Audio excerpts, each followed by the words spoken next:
Hi viewers, welcome to our channel. ప్రస్తుతం మనతో పాటు దామ బాలాజీ గారు, సీనియర్ జర్నలిస్ట్ ఉన్నారు. వారితో ఒకసారి నమస్కారం సార్. అవును. సార్, బంగ్లాదేశ్‌లో పెద్ద ఎత్తున అల్లర్లు జరుగుతున్నాయి సార్. ముఖ్యంగా హిందువుల పైన అక్కడ దాడులైతే విపరీతంగా జరుగుతున్నాయి. చిన్మయ్ కృష్ణదాస్ అని ఒక ఇస్కాన్ నాయకుడిని కూడా అరెస్ట్ చేసి జైల్లో పెట్టారు. ఇప్పుడు మొత్తం దేశవ్యాప్తంగా కూడా మన దేశంలో కూడా సెన్సేషన్ క్రియేట్ చేసింది. అసలెందుకు ఈ విధంగా అల్లర్లు ఉన్నాయి? మరి ఇక్కడ పవన్ కళ్యాణ్ గారు మాట్లాడారు. దేశవ్యాప్తంగా కూడా ఒక చర్చ అయితే జరుగుతుంది. ఈ అల్లర్ల దగ్గర కారణాలేంటి? దీన్ని ఏ విధంగా చూడొచ్చు? గత కొంతకాలంగా హిందువుల మీద బంగ్లాదేశ్‌లో దాడులు జరగడం, హ్మ్. ఆహ్, కొంతమంది చనిపోవడం, గుళ్ళ మీద దాడులు జరగడం, హిందువుల మీద గాకుండా అక్కడ బౌద్ధులు, క్రిస్టియన్లు, మైనారిటీలు ఉన్నారు. వాళ్ళ మీద గూడా దాడులు జరుగుతున్నాయి. ప్రధానంగా హిందువులు ఎక్కువ సంఖ్యలో ఉంటారు గాబట్టి మైనారిటీస్‌లో వాళ్ళ మీద జరుగుతున్నాయి. అయితే దీన్ని ఎలా అర్థం జేసుకోవాలి? బంగ్లాదేశ్ పరిస్థితి ఏంటి? అనేది నేను సాధ్యమైనంత క్లుప్తంగా ఎక్స్‌ప్లెయిన్ జేస్తాను. బంగ్లాదేశ్ 1971లో ఆహ్, ఈస్ట్ పాకిస్తాన్‌గా ఉన్నింది. అది బంగ్లాదేశ్‌గా విడిపోయింది. యాక్చువల్‌గా బంగ్లాదేశ్ ఒకప్పుడు ఈస్ట్ బెంగాల్ అనేవాళ్ళు. ఇప్పుడు మనకుండేది వెస్ట్ బెంగాల్ ఉంది. అక్కడ బంగ్లాదేశ్‌లో అఫీషియల్ లాంగ్వేజ్ గూడా ఇప్పటికి గూడా బెంగాలీనే అనమాట. సో, 1971లో ఆహ్, వాళ్ళు బంగ్లా ఉద్యమం వచ్చి బంగ్లాదేశ్‌గా విడిపోయింది. అక్కడ ఇప్పుడున్న ఇంతకుముందున్న షేక్ హసీనా బంగ్లాదేశ్ ప్రధానమంత్రిగా ఉండి పారిపోయి ఇండియాలో దాక్కున్న షేక్ హసీనా వాళ్ళ father Sheikh Mujibur Rahman founder of the Bangladesh అంటారు. ఆయన ఆధ్వర్యంలో పోరాటం జరిగింది. ఆ టైంలో పాకిస్తాన్ సైన్యం ఊచకోతలు మొదలుపెట్టింది. ముఖ్యంగా హిందువులు ఎక్కువ చనిపోయారు. దాదాపు 3,00,000 నుంచి 5,00,000 మంది ఆ టైంలో చనిపోయారని చెప్పారు. సో, అలాగా బంగ్లాదేశ్ ఏర్పడింది 71లో. అప్పటి నుంచి కూడా ఏందంటే బంగ్లాదేశ్‌లో డెమోక్రసీ అనేది సరిగ్గా లేదు. అది పేరుకి ఆహ్, డెమోక్రటిక్ కంట్రీగా వాళ్ళు చెప్పుకున్నారు. అయితే ప్రధానంగా అక్కడ మతపరంగా తీసుకున్నప్పుడు ముస్లిం అనేది స్టేట్ మతం అయినప్పటికీ రాజ్యాంగంలో సెక్యులర్ ఉంటది. రాజ్యాంగంలో ఆర్టికల్ 41 ఇతర మతస్థులు గూడా వాళ్ళ మతాన్ని ఆహ్, ప్రచారం చేసుకోవడం, వాళ్ళ మత ప్రాక్టీసెస్ చేయడం, ఇతర మతాల్లో చేరకుండా ఉండదలుచుకుంటే ఆ ఉండే హక్కు అవన్నీ గూడా ఇచ్చిందనమాట. హ్మ్. సెక్యులర్ అనే పదం గూడా ఎప్పటినుంచో వాళ్ళ రాజ్యాంగంలో ఉంది. అయితే ఓకే. అక్కడ డెమోక్రటిక్‌గా అనేక ప్రభుత్వాలు లేవు. ప్రధానంగా కొన్ని డెమోక్రటిక్ ఎన్నికలు జరగడం, అవి కొన్నిసార్లు జరిగితే, కొన్నిసార్లు మిలిటరీ ప్రభుత్వాలు గూడా అక్కడున్నాయి. అయితే ప్రధానంగా అక్కడ 2 పార్టీలు ఉంటాయి. ఒకటి అవామీ లీగ్. అవామీ లీగ్ వచ్చి ఈ ముజిబుర్ రెహమాన్‌ది వాళ్ళ కూతురు పారిపోయిన షేక్ హసీనా. ఆమె 16 ఏళ్ళు పరిపాలించింది. ఇంకొకటి బీఎన్‌పీ. బీఎన్‌పీ అంటే బంగ్లాదేశ్ నేషనలిస్ట్ పార్టీ. ఇవి కాకుండా కమ్యూనిస్ట్ పార్టీలు ఒక 8 దాకా ఉన్నాయి. ముస్లిం కొన్ని పార్టీలు అక్కడ ఉన్నాయన్నమాట. హ్మ్. సో, బంగ్లాదేశ్ పరిస్థితి ఏమైందంటే ముఖ్యంగా షేక్ హసీనా 16 ఏళ్ల పరిపాలనలో బంగ్లాదేశ్ అనేక రకాలుగా ఘోరమైన పరిస్థితులకి నెట్టబడింది. ఒకటి ఇన్‌ఫ్లేషన్ ఆర్థిక వ్యవస్థలో ద్రవ్యోల్బణం అనేది దాదాపు 11, 12, 13% వరకు కూడా వెళ్ళిపోయింది. ఇక నిత్యావసర వస్తువులు 14-15% పెరిగాయి. విపరీతమైన నిరుద్యోగం 16-18% వరకు నిరుద్యోగం పెరిగింది. ఆహ్, ఇది కాకుండా పొలిటికల్ కరప్షన్ అనేది విపరీతంగా అక్కడ పెరిగింది. ఓకే. సో, దీంట్లో ఈ దీనికి వ్యతిరేకంగా అంటే నిరుద్యోగంకి, ఈ పొలిటికల్ కరప్షన్‌కి వ్యతిరేకంగా వివిధ సంఘాలు లేకపోతే విద్యార్థులు ఉద్యమాలు చేస్తున్నప్పుడు వాళ్ళని తీవ్రంగా అణచివేయడం, వాళ్ళలో చాలామంది నాయకుల్ని మిస్సింగ్ కేసులు విపరీతంగా ఉన్నాయి బంగ్లాదేశ్‌లో. చాలామంది మాయం చేయడం. నేను ఇందాకే ఒక అతని స్టోరీ ఆయన బౌద్ధ మతానికి సంబంధించి. ఆయన్ని ఒక దగ్గర నుంచి ఎలా పట్టుకుపోయి 5 ఏళ్ల పాటు ఆయన్ని కనిపించని ఒక లొకేషన్‌లో మిలిటరీ దీంట్లో ఆయన్ని ఎట్లా ఇబ్బందులు పెట్టారు, చిత్రహింసలు పెట్టారనేది ఆయన చెప్తుంటే నేను ఇంటర్వ్యూ చూసాను. అలాగా వందల మందిని అప్పట్లో ఈ అవామీ లీగ్‌కి సంబంధించిన ఈ హసీనా ప్రభుత్వంలో హ్మ్. వందల వేల మందిని లెక్చరర్లు గావచ్చు, విద్యార్థులు గావచ్చు, జర్నలిస్టులు గావచ్చు, పౌర సమాజంలో నాయకులు గావచ్చు, వీళ్ళందరినీ నిర్బంధంలో పెట్టి సో, అలాగా సంవత్సరాల తరబడి ఈమె గవర్నమెంట్ మీద ప్రజల్లో అసంతృప్తి, ఆగ్రహం, ఫ్రస్ట్రేషను పెరుగుతూ వచ్చాయి.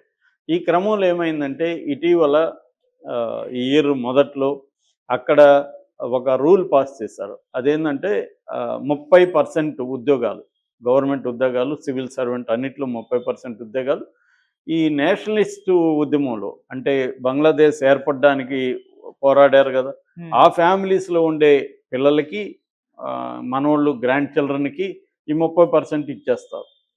ఇదేమవుతుంది అవామీ లీగ్ ఉండే వాళ్ళకే వెళ్తూ ఉంది. అవామీ లీగ్‌లో ఈమె బంధువులు, మెయిన్ పార్టీ లీడర్లు వాళ్ళే ఈ ఈ కోటాలోకెళ్ళిపోయి వాళ్ళే టెస్ట్ వేసుకొని కూర్చుంటున్నారు. పైన ఈ బ్యూరోక్రసీలో ఉండే టాప్ లేయర్ అంతా వీళ్ళే ఉంటున్నారు. ఇది విద్యార్థుల్లో తీవ్ర అసహనానికి గురి చేసింది. ఆల్రెడీ వాళ్ళకి అనేక సమస్యలున్నాయి. దాంతోపాటు ఈ కోటా సిస్టమ్ అనేది వాళ్ళకి నచ్చలేదు. ఏండ్ల తరబడి ఎప్పుడో 71లో చేస్తే ఇంకా కూడా వాళ్ళ పిల్లలకి, మనవళ్ళకంతా ఇస్తా ఉంటే మేమెలా ఉద్యోగాలు లేకుండా మేమెలా ఉండాలనే ఒక ఫ్రస్ట్రేషన్ వాళ్ళలో పెరిగిపోయింది. దాంతో ఢాకా యూనివర్సిటీ దగ్గర నుంచి మొత్తం విద్యార్థి ఉద్యమాలు విపరీతంగా మెల్లమెల్లగా అంటుకున్నాయి. ఫస్ట్ ఈ కోటాకు వ్యతిరేకంగా మొదలైన ఉద్యమం మెల్లమెల్లగా ఏందంటే అవామీ లీగ్ పార్టీకి, ప్రభుత్వానికి వ్యతిరేకంగా మారిపోయింది. లక్షలాది మంది విద్యార్థులు దేశవ్యాప్తంగా తిరుగుబాటు చేశారు. అదొక రకంగా సెకండ్ రెవల్యూషన్ అంటున్నారు. అంటే స్వాతంత్ర పోరాటం తర్వాత అతిపెద్ద రెవల్యూషన్ అయితే ఇది విద్యార్థి రెవల్యూషన్. దీని వెనక ఏ పొలిటికల్ పార్టీ కూడా లేదు. విద్యార్థులే స్వయంగా ఒక ఆర్గానిక్ మూమెంట్‌గా అది డెవలప్ అయింది. సో, దాంతో అది ఫైనల్‌గా ఈ ప్రభుత్వాన్ని కూల్చేసింది. ఈమెను పారిపోయేట్టుగా చేసింది. దాని తర్వాత విద్యార్థి ఉద్యమ నాయకులంతా కూడా ఎవరు ఉండాలన్నప్పుడు వాళ్ళు ఒక పొలిటికల్ పార్టీ పోయి ఇంకొక పొలిటికల్ పార్టీ పెట్టడం వాళ్ళకి ఇష్టం లేదు. అందుకని వాళ్ళు ఏం చేశారంటే ఈ మహమ్మద్ యూనస్ అని ఆయన ఎకనామిక్స్‌లో నోబెల్ ప్రైజ్ వచ్చింది ఆయనకి. ఎకనామిస్ట్ ఫర్ ద పూర్ అని కూడా ఆయనకి పేరు. పేదల తరపున ఆలోచించే ఎకనామిస్ట్ అని. సో, ఆయనైతే మనకి బాగుంటుంది. ఆయన ఆల్రెడీ ఈ షేక్ హసీనాను తీవ్రంగా విమర్శించేవాడు. ఆయన ఉంటే బాగుంటుందని చెప్పారు. మిలిటరీ లీడర్షిప్ కూడా ఆయన్ని యాక్సెప్ట్ చేసింది. సో, ఆయన్ని తీసుకొచ్చి తాత్కాలిక ప్రభుత్వాన్ని ఏర్పాటు చేశారు. ఈ ప్రభుత్వంలో విద్యార్థుల దగ్గర నుంచి కూడా కొంతమంది ప్రభుత్వంలోకి తీసుకున్నారు. ఫస్ట్ టైము బంగ్లాదేశ్ చరిత్రలో విద్యార్థులు ప్రభుత్వంలో భాగం వహించడం ఫస్ట్ టైం అనమాట. విద్యార్థి నాయకుడు నహీద్ ఇస్లామీ మినిస్టర్కి అడ్వైజర్గా పెట్టారు. అట్లాంటి నహీద్ ఇస్లామీ లైఫ్ కూడా నేను ఒక డాక్యుమెంటరీలో చూశాను. అలాగా విద్యార్థి నాయకులు కూడా ప్రభుత్వంలో ఉన్నారు. అట్లాగే వివిధ సెక్షన్లు కూడా ప్రభుత్వంలో పెట్టుకున్నాడు. ఇప్పుడు యూనస్ ఇదంతా ఎప్పుడు జరిగింది? ఆగస్టులో జరిగింది. సెప్టెంబర్, అక్టోబర్, నవంబర్ అంటే 3 మంత్స్ 100 రోజులు అయింది ఈయన యూనస్ ప్రభుత్వం వచ్చి. సో, ఇప్పుడు హిందువుల మీద దాడులు జరుగుతున్నాయి అనేది ఒకటి. ఈయన చిన్మయ్ కృష్ణదాస్ బ్రహ్మచారి ఆయన పూర్తి పేరు. ఆయన ఇంతకుముందు ఇస్కాన్లో ఉండేవాడు. ఇస్కాన్లో ఉండే మంచి పొజిషన్ నుంచి ఆయన పక్కకు వచ్చాడు. అక్కడేదో ఇంటర్నల్ గొడవల వల్ల వచ్చి ఆయన సనాతని జాగరణ్ జ్యోతి అనే ఒక సంస్థకి నాయకుడయ్యాడు. ఆ సంస్థ తరపున ఆయన దేశంలో అనేక తిరుగుతూ ఉన్నాడు. ఇదేమైందంటే జూలై ఆగస్టులో అల్లర్లు జరిగాయి. ఎప్పుడైతే విద్యార్థులు వచ్చారో ఆ విద్యార్థుల మీద పెద్ద ఎత్తున ప్రభుత్వం మిలిటరీని, పోలీసులను ఉపయోగించింది. ఎప్పుడైతే ఉపయోగించిందో వీళ్ళు వ్యతిరేకించారు. అక్కడ గొడవలు జరిగాయి. దీంట్లో సంఘ విద్రోహ శక్తులు కూడా ఎంటర్ అయిపోయి దోపిడీలు చేయడం అవన్నీ జరిగింది. ఆ విద్యార్థుల పోరాటంలో దాదాపు 600 నుంచి 1000 మంది వరకు చనిపోయారని చెప్తున్నారు. వేలాది మంది గాయపడ్డారు.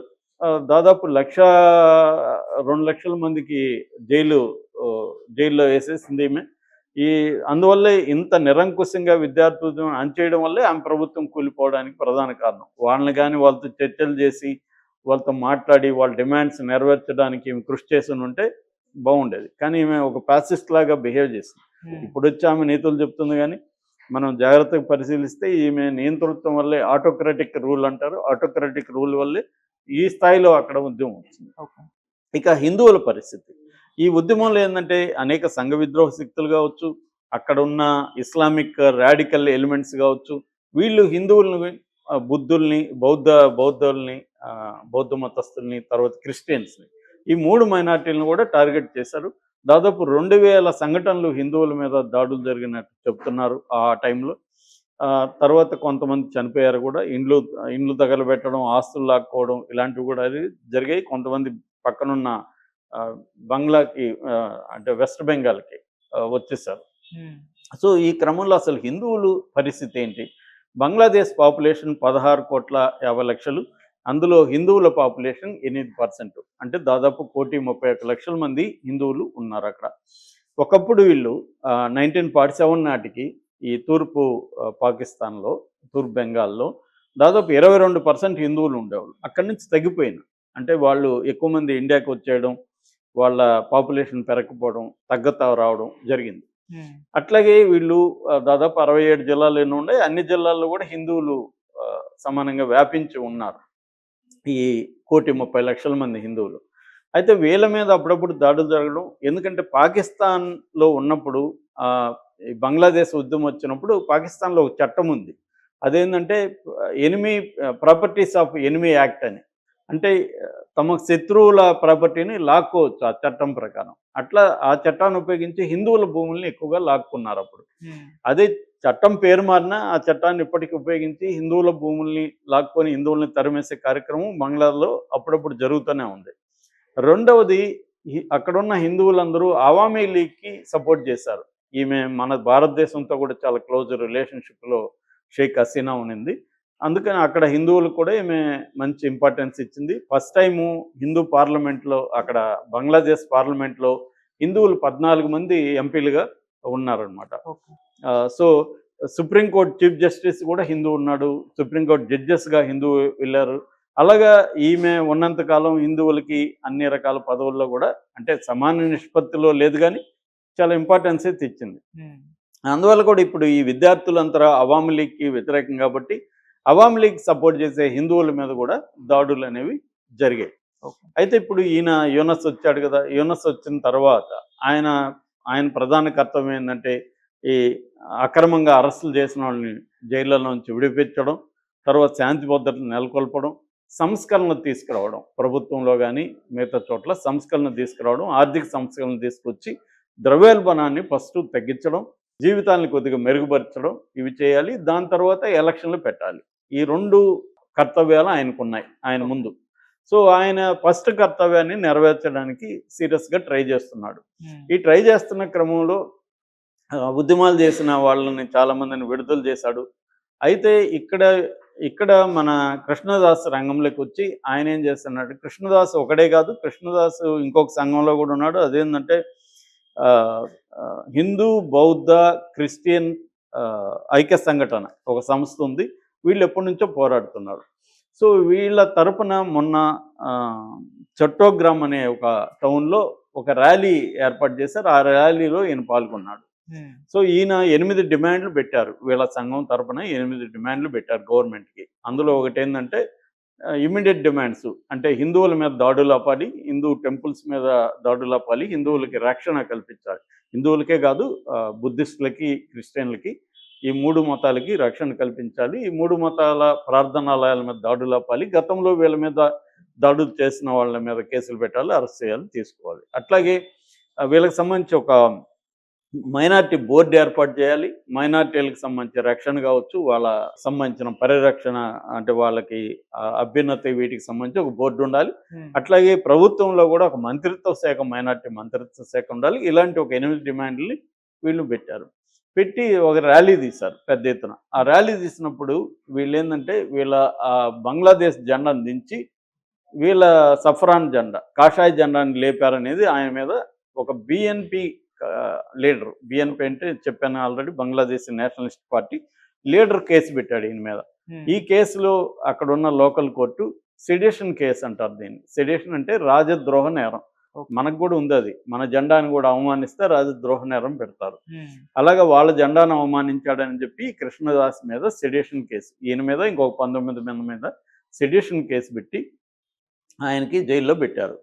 ఎప్పుడైతే సెడిషన్ కేసు పెట్టి జైల్లో పెట్టారో ఈ వ్యాన్లో ఆయన ఎక్కిస్తే ఆ వ్యాన్ని కదలనీయకుండా వేలాది మంది గుమ్ముకూడి ఘర్షణలకు దిగారు. ఆ ఘర్షణలకు దిగినప్పుడు ఈ ఘర్షణకారులు ఇటు పోలీసుల్ని ఆ కోర్టు పరిధిలో కోర్టు దగ్గర ఉంది కాబట్టి లాయర్ల మీద దాడులు చేశారు.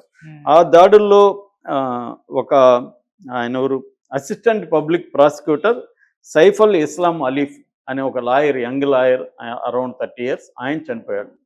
ఆయన చనిపోవడంతో పెద్ద ఎత్తున అక్కడ ఇంకా వ్యతిరేకత వచ్చింది. ముస్లిం పాపులేషను, లాయర్లు వీళ్ళందరూ కూడా పెద్ద ఎత్తున ఆయన శవాన్ని ఊరేగింపు తీసుకొని ఒక ఇది జరిగింది. సో ఈ క్రమంలో ఒక 2 టెంపుల్స్ మీద దాడులు జరిగాయి.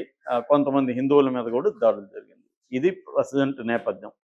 సో దీని మీద ఇప్పుడు మన వాళ్ళు అందరూ కూడా ఇటు ఫారిన్ అఫైర్స్ మినిస్టర్ ఒక స్టేట్మెంట్ ఇచ్చింది, వీఆర్ డీప్లీ కన్సర్న్ అని పదం వాడారు. దీని మీద వాళ్ళు మీరు చర్యలు తీసుకోవాలి, హిందువులకు ప్రొటెక్ట్ చేయండి, ఆయన్ని విడిచిపెట్టండి. ఆ జెండాది వాళ్ళు ఏమని చెప్తున్నారంటే, జెండాది మేము కావాలని చేయలేదు, చిన్న మిస్అండర్స్టాండింగ్ జరిగింది, మేము అవమానించలేదని వాళ్ళు చెప్తున్నారు.